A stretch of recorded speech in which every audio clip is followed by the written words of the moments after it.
Hello everyone and welcome to Procedures Matters. I'm Arif from an ISO consulting institution. And I am Emilia, a cattle farm entrepreneur. Hello.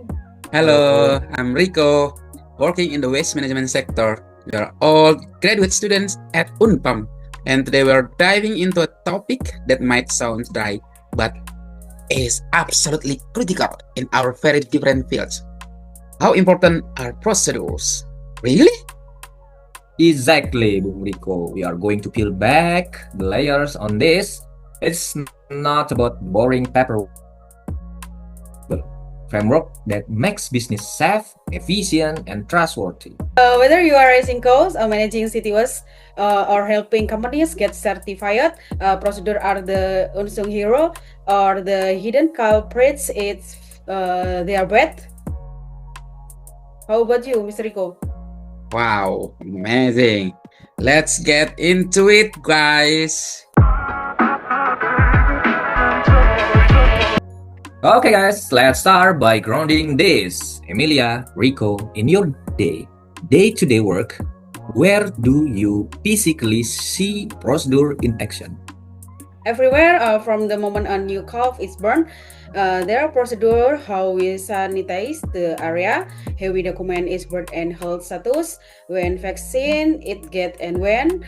It is not random. If we just wing it, disease can spread.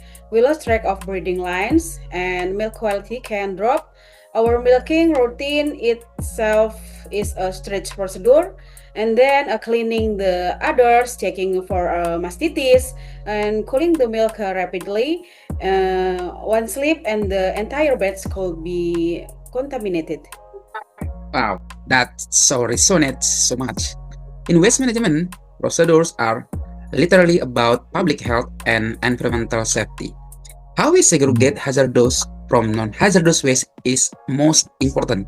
The checklist for truck safety before a collection route, the protocol for handling a chemical spill. A misstep isn't just an oops, it can mean toxin leaking into soil, worker injuries, or a community health hazard. For me, procedures are our primary shield against disaster.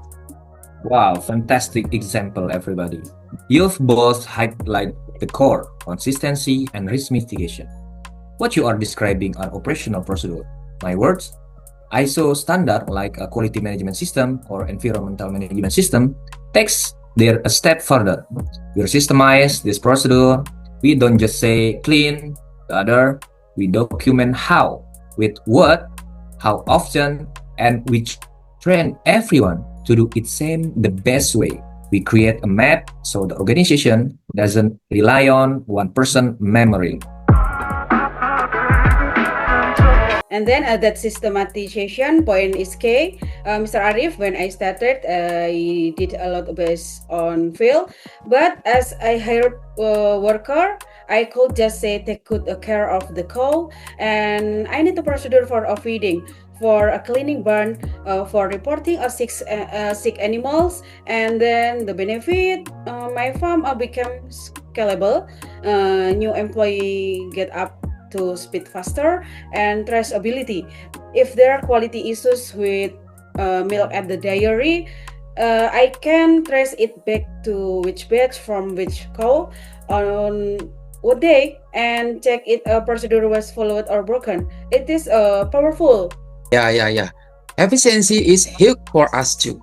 A well-designed collection route procedure saves fuel, time, and wear and tear.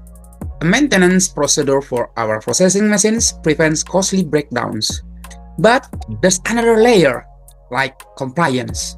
We are bound by stacks of environmental regulations. Our procedures are proof that we are operating legally. They are our evidence. Without document procedures, we'd be in constant legal jeopardy. Alright, everybody. You've both nailed the business case, scalability, training, traceability, efficiency, and compliance. From a consultant, Angel, I see a transformative benefit. Culture, when procedures are clear, fair, and focused on quality or safety, it's reduced blame games. It's not a Rico mess up. Was the procedure followed or is the procedure flawed? It shifts the focus to systemic improvement. It empowers employees to do their job well and safety, knowing exactly what's expected. Okay, but let's be real, guys. The biggest pushback I get is this is too rigid or it kills creativity. People see procedures as red tape sometimes. How about you, Amelia? I faced that too. My senior from hand might say, I have been milking cow 13 years. I don't need a paper telling me how. So how do we deal with that resistance, Mr. Arif? Yeah, this is the most crucial part, exactly. A procedure should never be a mindless constraint. It should be a knowledge constraint. That's 30 years veterans expertise. It should be in the procedure. We involve the people doing the work in writing the procedure. That's bias ownership. The key is to communicate the why behind the what. Rico, you don't just say wear a respirator, right? You are explain that this specific chemical waste emits vapor that cause long-term lung damage. You are protecting them. Yeah, right. When people understand the why to protect their health, the community, the environment, compliance stops being about coercion.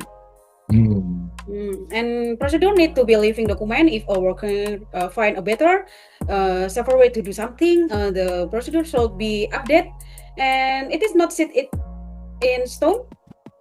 Yeah, precisely. Emilia, that's heart of continuous improvement in ISO. Procedures aren't chain. They are the baseline from which we evolve and improve. They ensure we don't backslide. Okay guys, we are running short on time. Let's give one final thought on the importance of procedure. Yeah, in waste management, procedures are non-negotiable. They are the blueprint for safety and environmental stewardship. They turn costs into control. How about you, Miss Emilia? Okay, thank you, Mr. In agribusiness, there are the difference between a hobby farm and a professional, sustainable, and trustworthy business. They protect my animal and my product, and then my customers. Okay, and from the system perspective, procedures are the foundation language of an organization. They are translate strategy into action, protect knowledge, and build a culture of quality and continuous improvement. They are without a doubt the backbone of resilient business. Thank you, Emilia and Rico, for this fantastic discussion, and thank you, listener, for joining us on Procedures Matters. Yeah, thank you Thank for you. all of you guys. Thank you, Okay, guys. Remember, a great procedure isn't about creating more paperwork. It's about capturing the best way to do something, safety and consistency. For everyone's benefit, until next time. Wow. This podcast was brought to you by 3 Unpam graduate students exploring the core of modern business. Okay, thank you, Okay, everyone. Okay.